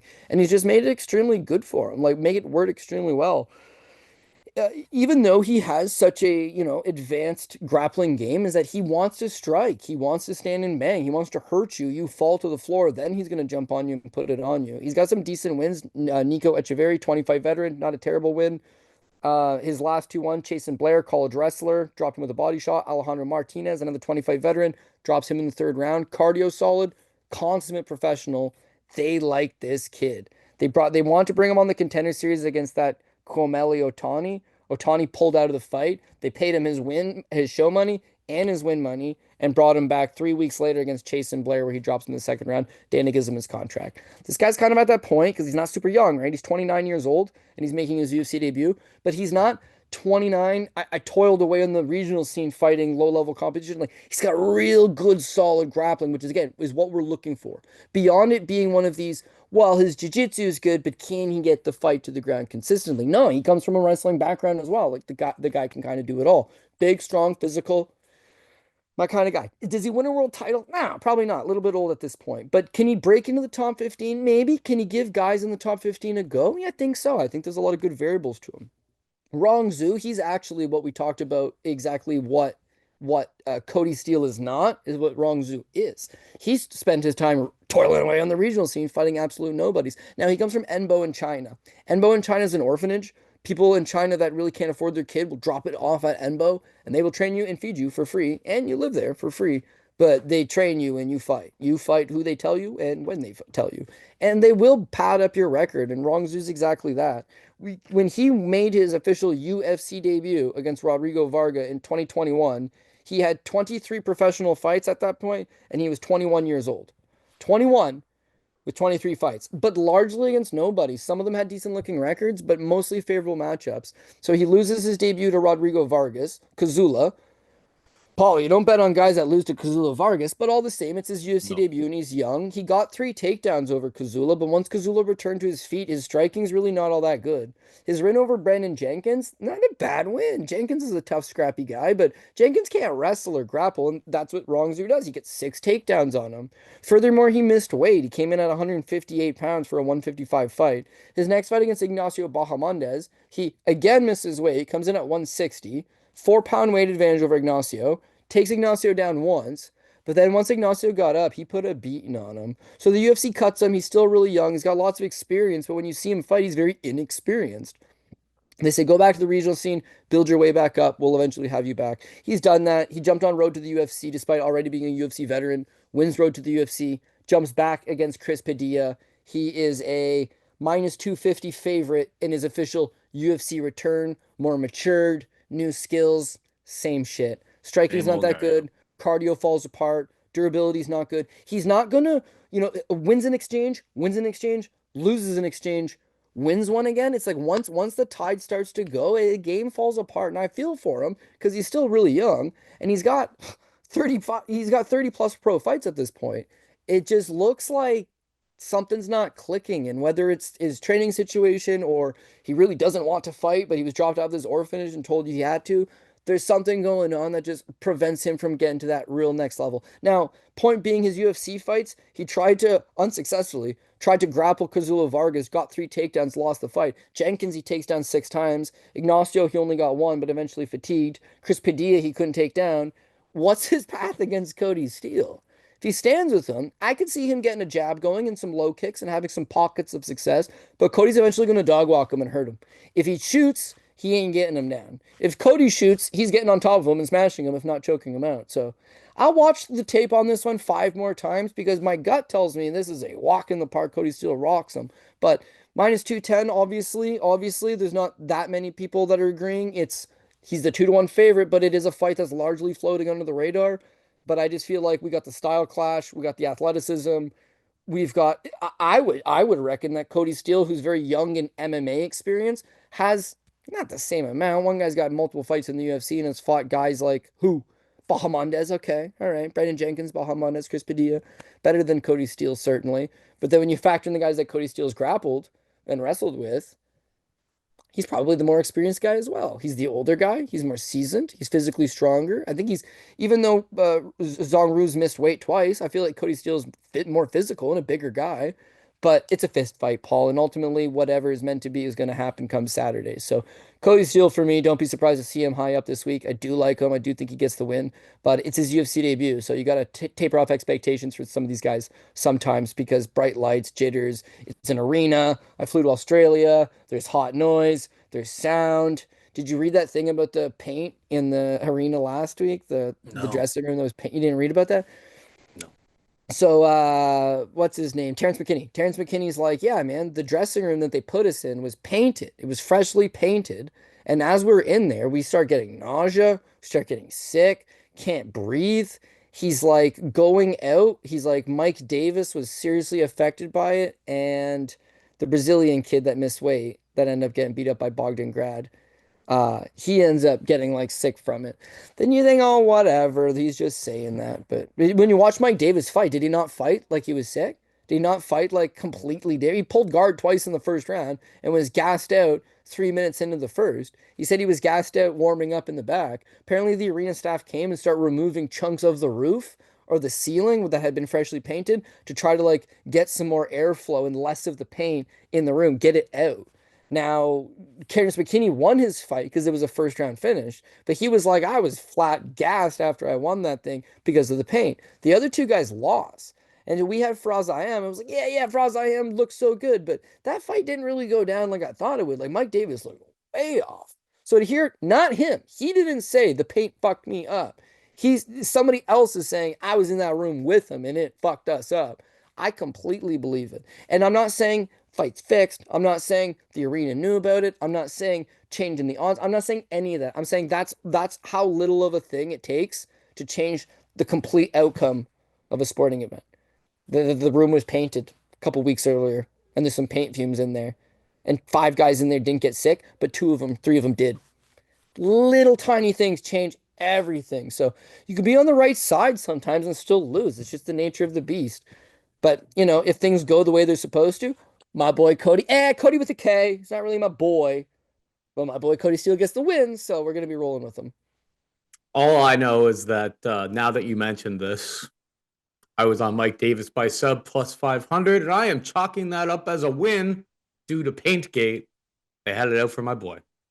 It's dirty when you think about it. If you were a Mike Davis guy, that was like his He looked rest. off. I mean, he was just like pulling guard, Being, I mean, as a guy who bet him by sub and then skipped the money line, I was like, all right, like Lucas if you're gonna Alexander. fight this way, like this is the only way I want you to win anyway.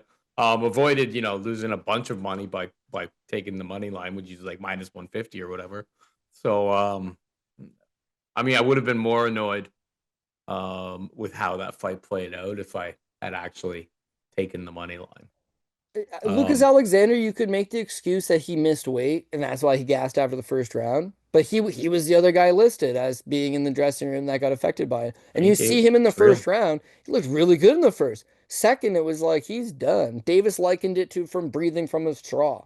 Like that's what it feels like. I'm breathing from a straw. So your lungs get irritated because of the paint fumes, and all of a sudden you're in the middle of the desert in a hot arena, crowd ain't on your side and you're supposed to fight through it. So listen, I didn't have Mike Davis, but if you're a Mike Davis bet and you're sitting at home again, it's like you can do your research. You can be sure of something, but you don't know what the guy had for lunch. My boy Boyan, he's got 20 pro fights. Three of them he was sick for because he like goes to these weird places and he's eating eggs for breakfast. Like, why are you eating these foreign country eggs for breakfast? I like eggs. It's like all of a sudden it's fight time and it's like he's shitting down his leg. Like, what's wrong with you, man? But that's the nature of the beast. It's not hockey you play 3 times a week. It's you fight 3 times a year and you're expected to be on for that exact moment. So tough titties, Paul Shaughnessy, but all we can do is try to think who we're going to win. So 3 fights left. Let's get 3 more winners, hopefully. All right, we got Kevin Doucette taking on Jonathan McAuliffe.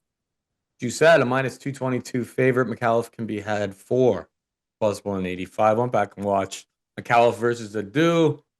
And I mean, what a train wreck of grappling early in that fight. Like Adu, who we actually on the bookie beatdown regional scene stuff that we do. He was fighting in Toronto, broke down that card. And I mean, the guy's not really a grappler at all. It's like he's more of a striker. And he had McAuliffe in like a real nasty choke there early in the fight. So Giuseppe or sorry, and then McAuliffe was able to get out of it. Kind of flips the script, gets his own triangle choke. But either way, it's just like putting yourself in that much danger against someone who I don't really rate their grappling whatsoever. And you come into this situation. Giuseppe, he's listed as being from France, but he trains with Izzy and crew over in New Zealand. So it's like it's not like he's traveling across the world. He's familiar with this part of the world, and it's kind of a home game in a sense for him as well. I think Giuseppe has shown enough that he's probably a reasonable money line play here. What I am most curious about after watching that tape, though, with Adu and McAuliffe on Contender Series, is Giuseppe by sub, who, more of like a kickboxer or whatever, I suppose, or at least that's what he's shown in most of his fights. Like Kiefer Crosby fight, he shows that he's got a little bit of grappling chops to mix in there as well. I think he's a much better grappler than Mo Adu. I haven't seen the prop yet. While you talk, I'm gonna look it up and then see if it's like it's tasty enough of a treat for me. But yeah, Giuseppe is the pick for me, and yeah, we'll see what the price is on sub. What about you? Yeah, I actually like Kevin Doucette. He's like the black sheep almost, dude. And just he's from City Kickboxing, but yet he's not from Australia or New Zealand, and he's not a striker. He's a judoka from France, and yet he ends up in this room with excellent kickboxers. And you would really hope that eventually that kickboxing would rub off on him because he already has some decent ground skills. If he could add the striking, great. On the regional scene, he's super stiff. Like he's got an okay jab on him, but his head's usually up in the air. Kind of a stiff enough guy, but he does have a judo black belt. He's strong physically in the clinch, and like he doesn't pursue takedowns nearly as much as you'd like him to. But within the clinch, yeah, he's usually fine. It's that he's at City Kickboxing and he's probably working a lot on his kickboxing and he's looking to utilize mostly striking. He's just not a great striker. He's a good striker, finally good striker, but not a great striker. His debut against Kiefer Crosby, you can see Kiefer Crosby's backing him up, outlanding him in that first round. Giuseppe could have shot way earlier, don't know why he didn't. But at some point, the light bulb goes off in his head and he's like, I'm going to take him down. As soon as he takes him down, it's right to the back, right to rear naked choke, first round sub. Why not do that early? I mean, I don't know. Maybe he doesn't really like it, but he wants to work on that kickboxing. His second fight, Song Kanan, almost exclusively uses his striking. Does get one takedown, sure, but for the most part, he outlands Song Kanan 134 to 62. His jab's working. His right hand's starting to work. Or as I said, he's really stiff and rigid on the regional scene. You can see, not great athlete, but there's a good fluidity to him. He's starting to really use some footwork and using a little bit of feint and some movements and develop. You're becoming a seasoned veteran. Add those skills. But then they get him against Brian Battle, and that's where things kind of fall apart against him. He's not willing to actively just spend an entire game plan of actively shooting takedowns. So he's just not engaging in the clinch. He's engaging in a strike warfare type fight against Brian Battle, who's a better striker, who's hitting harder than him, that's beating him to the punch. Kevin Doucette starts off well, but then he just starts eating way too much damage. Brian Battle landed 97 significant strikes through 8 minutes and 47 seconds of the fight. So they're not even 9 minutes into the fight. He's landed almost 100 significant strikes. Giuseppe couldn't handle that volume. He couldn't handle that pressure. He couldn't handle that pace. His inability to stick to a grappling-based game plan couldn't bail him out of this striking situation, and he loses. But Brian Battle is a specimen, and he does that to people, and I don't think that's any knock on him. What I will say is that Brian Battle shot 3 takedowns and never got any of them, and Kiefer Crosby shot a takedown but never got it. So technically speaking, Kevin Doucette does rock a 100% takedown defense in the UFC. He is a judo black belt. He's not been taken down. I think he can keep the fight standing, and that's the only way he loses to John McAuliffe. John McAuliffe's striking is not very good.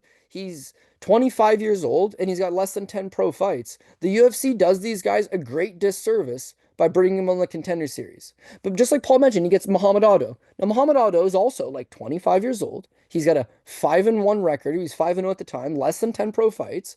He loses. Otto then goes to the unified Canadian regional scene and loses there too. Neither guy should be in the UFC. It's two non-UFC caliber guys, not UFC caliber. They won't make it eventually. They're not skilled. It's that they're not ready right now. And when you bring them in right now, they lose. They got to go and rebuild and spend years on the like Zhang Ru. You bring him in at 22, he ain't ready for it.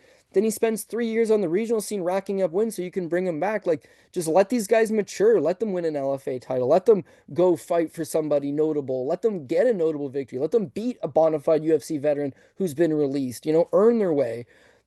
Contender series, sometimes it's like, yeah, this is the best guy from Illinois versus the best guy from Kansas, right? Perfect. I'm in. Best guy from Florida is taking on the best guy from New York. I'm in. Sometimes it's like, yeah, this guy is a run-of-the-mill regional show guy with a 5-1 record, taking on a run-of-the-show regional scene guy from Canada with a 5-0 record, and one of them is awarded a UFC contract. So with McAuliffe, his striking is just not good enough, I think, to beat Giuseppe. He doesn't have the volume. He doesn't have the pace. He doesn't have all those attributes that Brian Battle brings to it. What he will do is try to get this fight to the ground. And against Otto, he was able to get him to the ground and eventually get a little triangle choke. Sweet little setup. Against Kevin Giuseppe, that's not going to happen. I don't think you're going to take him down. I don't. I don't think you take him down. If you do take him down, I don't think you're going to just hit a quick little triangle choke. So chances are Giuseppe works his way back up, and when he does, I think he starts to put it on McAuliffe a little bit. McAuliffe is long, he's rangy, he's young, he'll be able to take the shots, probably ends up hitting an over, probably ends up going to decision. But I think Giuseppe essentially sprawls him. Sprawls the takedowns, stuffs them, keeps it in the clinch, presses him up against the cage, and then short shots to the body, short knees to the thigh, and then at range, Giuseppe gets that jab going, starts to compound some volume. There's no fan favorite in this one. Yeah, Giuseppe's from France, I get it, but because he's a longtime city kickboxing guy and he's with that crew and he's been there for a while and he's repping them. I just feel like the crowd's going to be neutral in this fight. The judges will get it right and the rightful winner will be Kevin Giuseppe. So I like that it's early. In case something goes wrong, could rebuild, but I don't want to rebuild. I do not want to rebuild. I just want to get after this thing and win cleanly. So Kevin Giuseppe, do what you are capable of doing. Stop this guy's takedowns, keep it standing, beat him up. Yeah, so the Giuseppe submission props are plus 800. I'm gonna play at that price. Um, but yeah, money line, of course, a million times safer. Just like the ability to just get himself in that much trouble against Mo Adu, who now we've watched multiple times and watched a bunch of tape for our regional level show. That was kind of a big eye opener. I'm like, I think this could be exploited against a higher level of competition. Giuseppe is a higher level of competition, so I'm gonna dance at plus 800 there on that prop as well. We got Killen Salkilled taking on Anshul Jubli. Minus 556 for Salkilled. Jubli can be out for plus 400. Your thoughts? Yeah, so they're both not good, but I feel like Salkill probably goes out there and makes it look like he's certainly not a bad fighter. There's nothing against him. He said he's got no real combat sports base. He didn't wrestle, he didn't box, he didn't do jiu-jitsu, he didn't really do anything. He attended a UFC event in Perth as a fan in like 2013 and then was like, this shit looks really cool. I'm gonna go to a gym, and then went to a gym. And like that's fine, but when you see him in there, there's like he's not super athletic. It doesn't look like he's comfortable in any one real area as much as he's probably a hard worker, goes to the gym, keeps his head down, improves his overall skills, but he's 100% a generalist. What he does have going for him, right? What he's got going for him. He's 6 feet tall to 75-inch reach, right? So like he is big by 155-pound standards. And whereas Anshul Jubi, who's a bum, Jubilee is also 6 feet tall, but Jubilee's got a 69-inch reach. So they're the same height, and yet Salik's going to have a 6-inch reach advantage. And I do think that's definitely going to help him. When I watched him fight on the contender series against Gage Young, not terrible, not good, not limited, shouldn't be in the UFC. But this is a good fight. It's the proper next fight in your career. In that fight, it's like you see he's super long, but yeah, he's only throwing really the same two punches. He's got a jab, he's got a right hand. He's not going to the body, he's not mixing it up, he's not moving his feet, he's not throwing in combinations, he's not really feinting for the most part. But because he's so big and long, it's like you need to have to bring the fight to him. And when Gage would bring the fight to him, Salik just shooting these takedowns. Now again, he shoots takedowns, lots of them, right? Which I love to see, especially if you're betting a guy. But you can tell he's not a very good wrestler. You can tell he's not someone that's ever wrestled on like a national team or even like a high school team or a college team or anything of that nature. Like he's learning it on the fly at an Australian MMA gym. But how good's the wrestling at some random Australian MMA gym? Probably not great.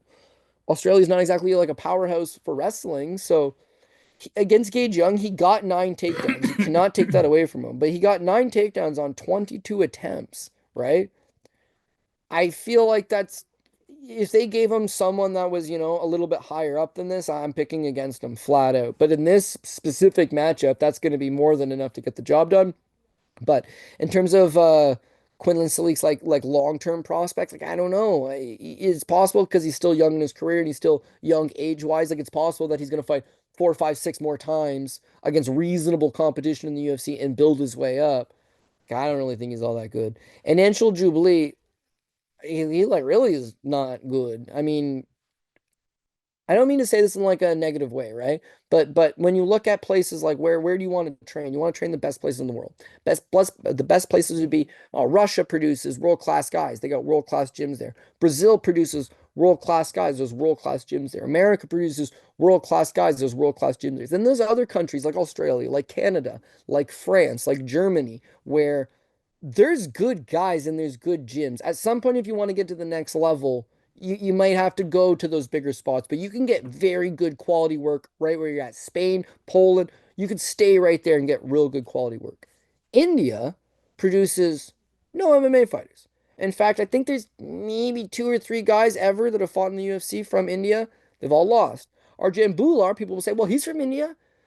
Yeah, but he also wrestled for Canada as the part of the Commonwealth team. He's been living in BC for like 20 years. Like, yeah, right. He does have Indian citizenship, but like he's as Canadian as anything else. And if that's the guy that you're going to hang your hat on, well, he didn't really have much success. Got cut.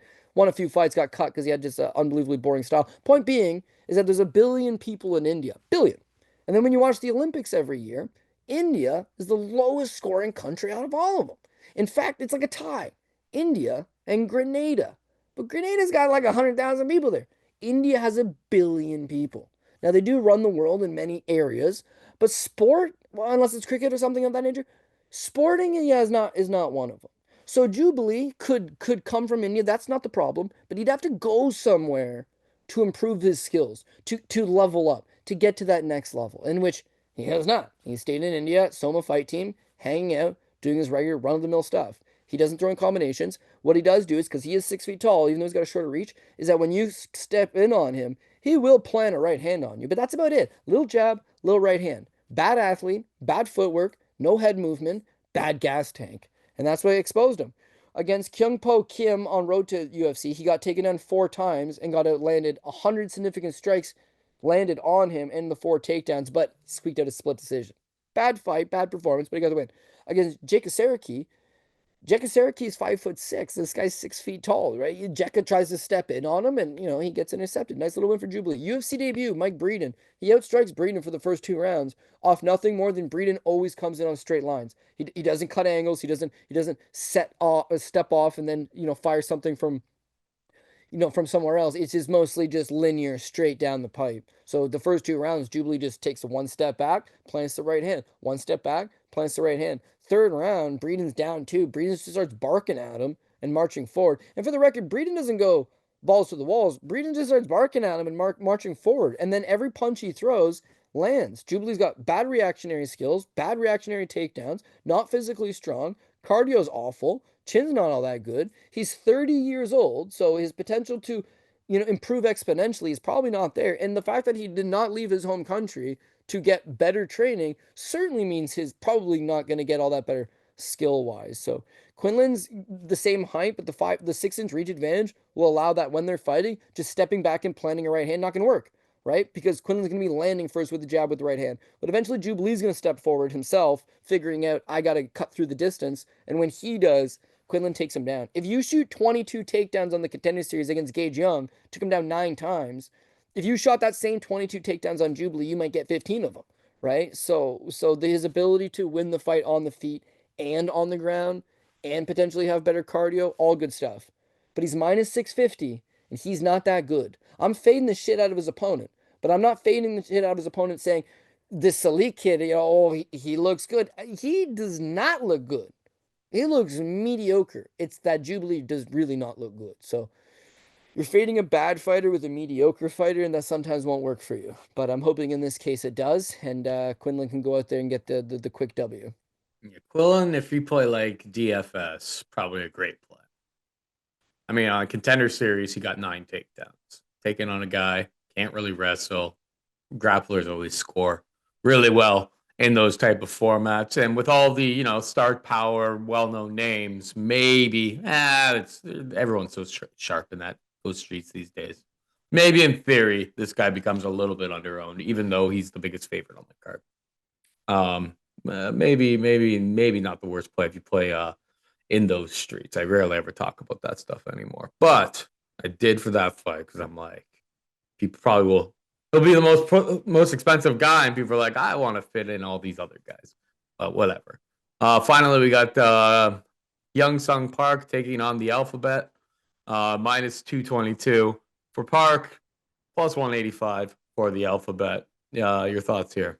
Yeah, I'm kind of swinging back and forth on this one. I feel like I probably end up on a dog or pass situation, which gives me the Mongolian fighter, Neambaral Tomendembrel. Until he wins enough that we have to learn his name, Kody. We call him the Alphabet on this program.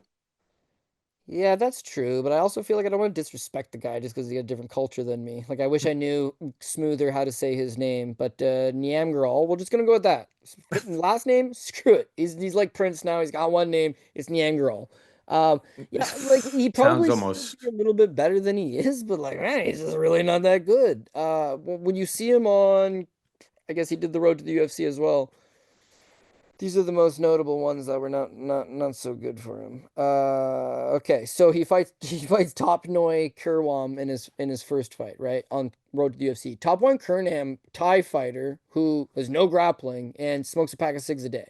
Very openly about his pack of cigs a day smoking, and he has no grappling. Yeah, and then yet he took him down 6 times.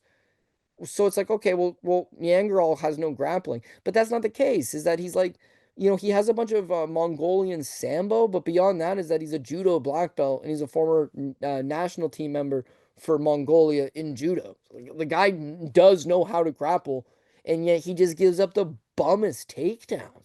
Like, I mean, bum takedowns. Top Noah Kerwam took him down 6 times. Sure, let's take that off the table. The Carlos Hernandez, the takedowns were so easy for Hernandez. Like, step forward and put your hands on his hips, and he just falls over. Like, bro, you got to do something. But when he is standing, he's throwing bombs. Like he's trying to knock you out, and he does knock down Carlos Hernandez at the end of the first round with a beautiful right hook. Not even beautiful, just like pressure, pressure, pressure, crack him with the right hand.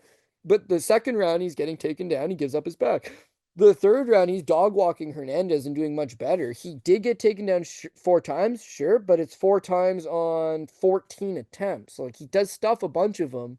It's when he does get taken down, he just belly down, give up his back, gives up 2-3 minutes of control time, and that's it. Murderous puncher, no real seemingly great defensive grappling skills. So if Hung Young Park can take him down, then I feel like that would be his path to victory. He also fought Top Noi Kurwam. He took Top Noi down, and then he subbed Top Noi in the first round. But he did get dropped. He fights with his hands really, really low. They're by his side, and he just snaps out a jab, snaps out a jab, snaps out a jab.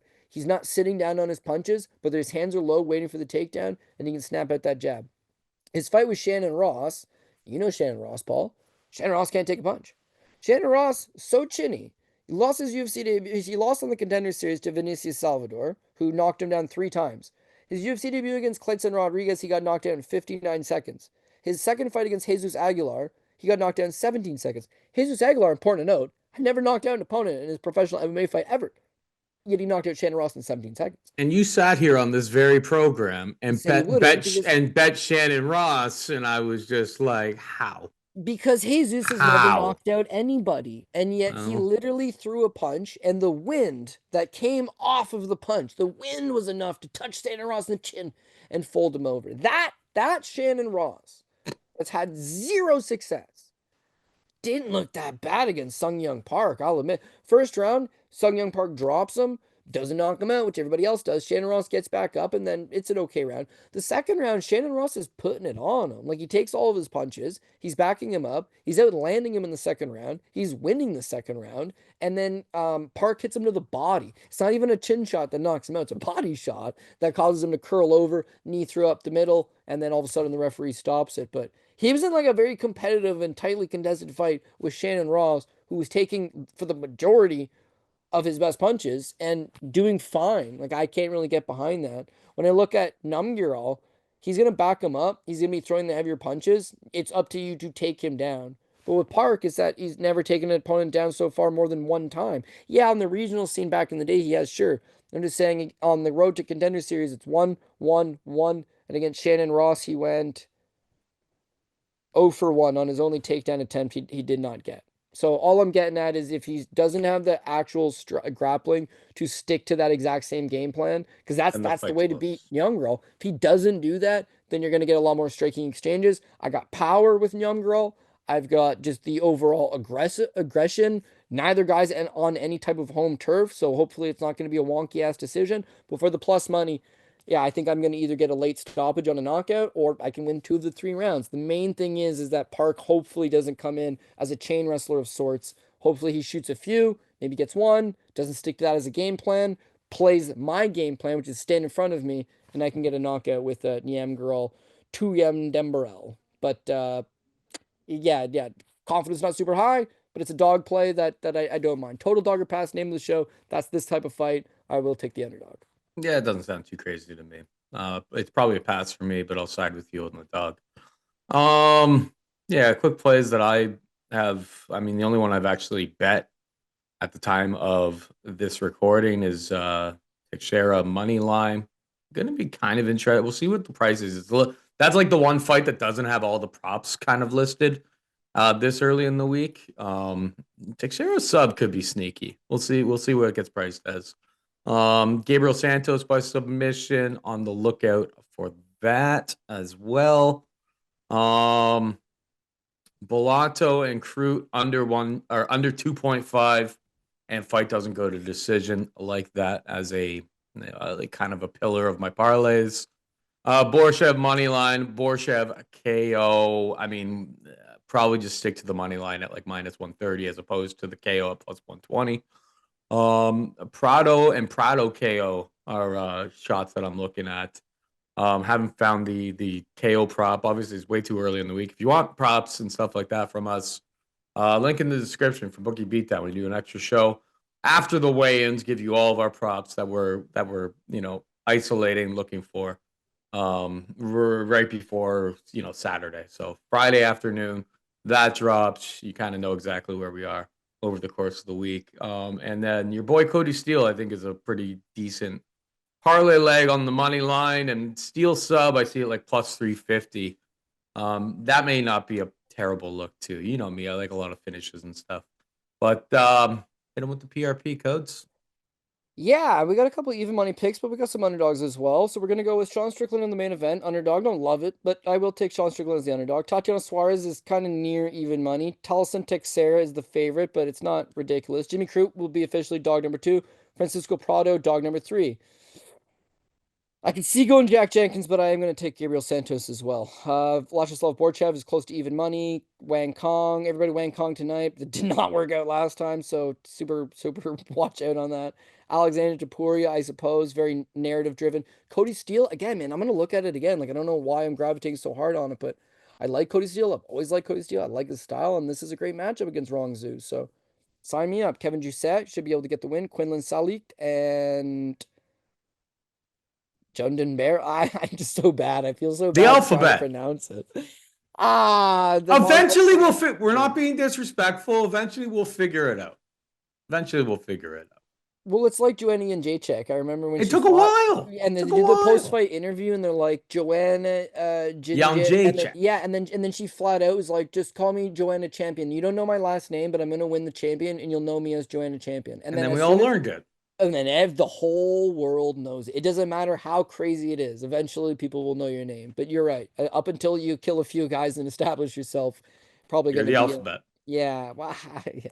Paul can call him whatever he wants. I wouldn't want to meet this guy in a dark alley. Although he's like not in great shape, but he's one of these Mongolian guys from the mountains that is willing to kill you Yeah. if need be. And I bet you he I wouldn't be can able get to behind pronounce it. my name either. There's 11 letters in my last name, Cody. Like, it wouldn't be a.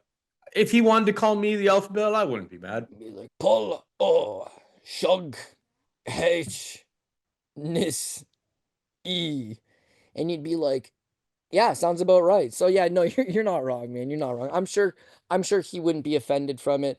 Our culture in North America, we're not used to seeing names like that. He's fought. You could watch the tape, they'll say the name. But yeah, until you've seen the guy fight 10 times and you've watched 100 of his replays. It's probably not going to be second nature fluid off the tip of your tongue. But yeah, that's about it. So to recap, I mean, I think we got 3 or 4 underdogs. Mostly, the other guys, hopefully we think just do their job. There's not any big crazy favorites on the card, but Quinlan minus 650 would be your biggest one, and I do think he wins. And then on the regional side of things, you've got a Fury FC on Friday, an Invicta FC on Friday. There's an LFA on Friday as well.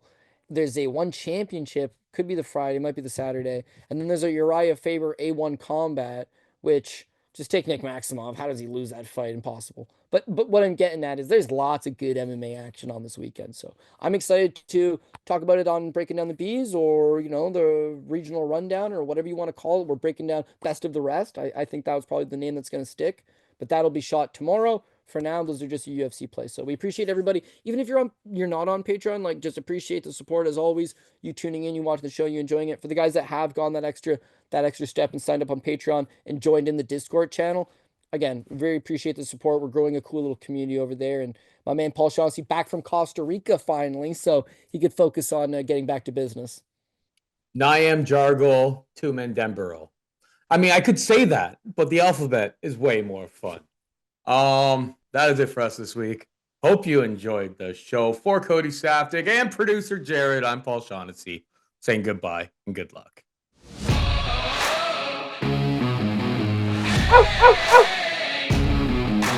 Oh!